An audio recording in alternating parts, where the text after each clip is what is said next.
ayının 15-dən Azərbaycanda çimərlik mövsümü başlayır.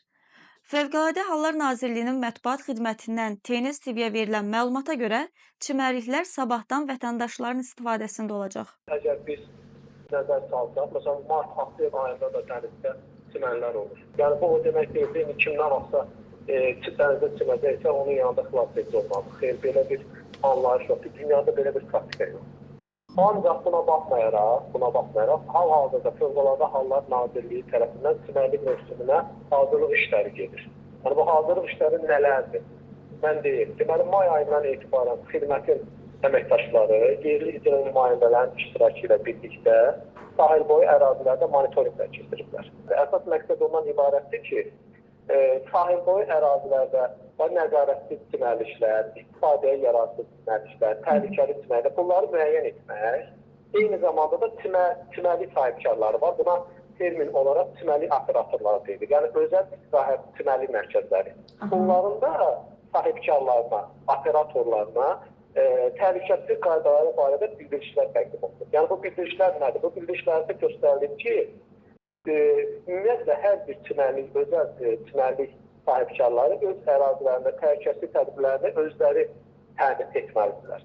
Fövqəladə Hallar Nazirliyi olaraq yalnız nəzarət olunmayan dövlət tərəfindən müəyyən edilmiş çimərliklərdə və İdeya İctimai Birliyinin təşəbbüsü ilə yaradılmış ictimai çimərliklərdə fəaliyyət göstərilir. Akşin Əlili bildirib ki, bu il çimərlik mövsümünə hazırlıq tədbirlərinə daha tez başlanılıb. O, vətəndaşları təhlükəsizlik qaydalarına riayət etməyə çağırıb.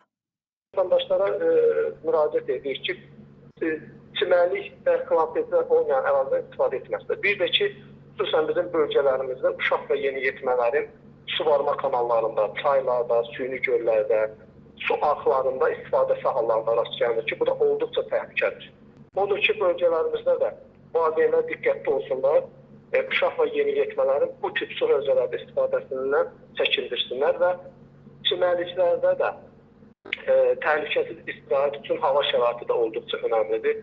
Qanunvericiliyin tələbinə uyğun olaraq küləyin sürəti saniyədə 10 metrdən artıq olduqda çimərlikdə suya girmək qadağandır.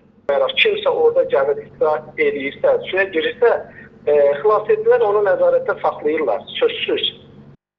Bu o demək deyil, amma bu o demək deyil ki, yəni, çünki hələ ki hazırlıq işlər gedir, özlərini təhlükəyə atmasınlar.